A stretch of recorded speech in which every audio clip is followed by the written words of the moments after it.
अरे मैडम, एक कप चाय लगा दो। हाँ साहब, लगाती हूँ। बहन, तुम यहाँ? कौन बहन? किसकी बहन? मैं किसी की बहन नहीं हूँ और मैं तो आपको जानती भी नहीं हूँ। अच्छा, तुम अपने भाई को नहीं जानती? हाँ, मैं आपको नहीं जानती क्योंकि मेरा कोई भाई नहीं है। अरे क्यों बकवास कर रही है तू मुझे ये बता, तू यहाँ चाय क्यों बेच रही है? हाँ तो क्या करती मैं? आप लोगों ने तो मुझे घर से बाहर निकाल दिया।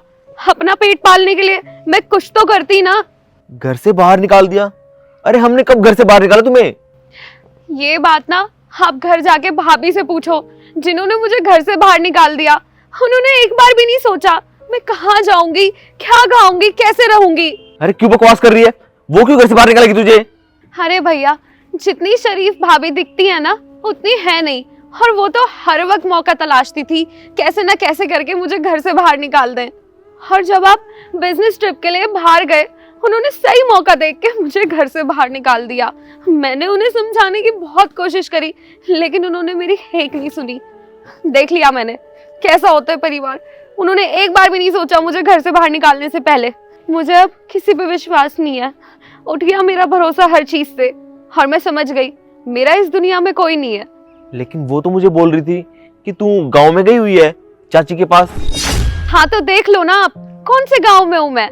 और भैया आप तो रहने ही दो।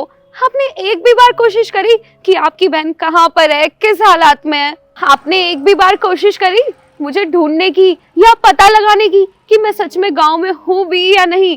अरे ऐसी बात नहीं है, मैंने ना तुम्हारे पास बहुत बार फोन मिलाया, लेकिन तुमने मेरा फोन नहीं उठाया एक बार भी। हाँ तो मैं क्यों उठाती आपका फोन?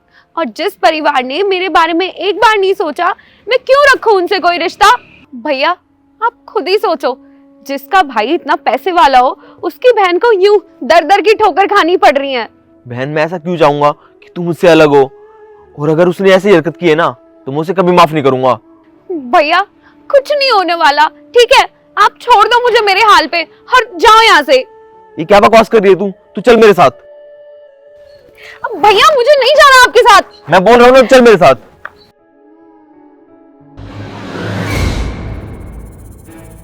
प्रीत।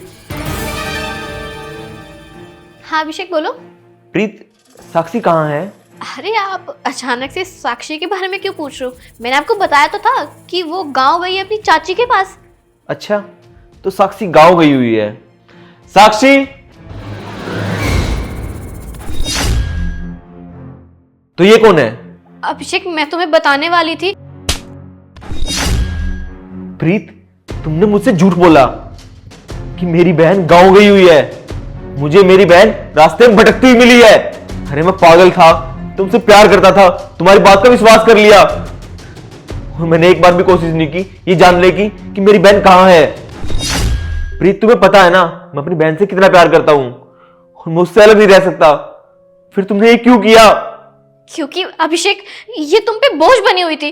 तुम्हारे सारे पैसे ऐसी हवा में उड़ाती रहती थी, इसलिए मैंने मौका देके इसे घर से बाहर निकाल दिया ताकि तुमसे थोड़ा बोझ कम हो। प्रीत, तो मेरे पैसे हैं, मैं कुछ भी करूं, अपनी बहन को दूं और वो संभाल के रखे या उड़ाए, कुछ भी करे। और है ना, बहन कभी भी भाई पे बोझ नहीं होती। और ये बोझ की बात आई कहां से? जितना इस घर पे हक तुम्हारा और मेरा है ना, उतना उसका भी है, और तुमने इसी को घर से बाहर निकाल दिया। ये तुमने बिल्कुल भी ठीक नहीं किया। अब तुम्हें इसकी सजा मिलेगी। तुम एक काम करो, तुम इस घर से निकल जाओ। नहीं नहीं भैया, आप भाभी को घर से बाहर मत निकालो। मैं नहीं चाहती कि मेरी वजह से आप दोनों का घर खराब हो, और मैं आपको इसलिए नहीं बताना चाहती थी क्योंकि मुझे पता था कि आप भाभी को घर से बाहर निकाल दोगे। प्लीज आप भाभी को घर से बाहर मत निकालो। मैं नहीं चाहती कि मेरी वजह से आपका घर खराब हो। हाँ हाँ अभिषेक प्लीज मुझे माफ कर दो। और मैं कहाँ जाऊंगी तुम खुद ही सोचो ना। मैं वादा करती हूँ तुमसे, मैं कभी आज के बाद ऐसा कोई हरकत नहीं करूंगी। भैया प्लीज आप भाभी को माफ कर दो। देख रही हो, तुमने इसके साथ इतना गंदा सलूक किया और ये तुम्हें फिर भी माफ कर रही है। आज मैं तुम्हें सिर्फ इसके कहने पे छोड़ रहा हूं। अगर दोबारा से ऐसा किया ना, तो मैं तुम्हें बिल्कुल माफ नहीं करूंगा।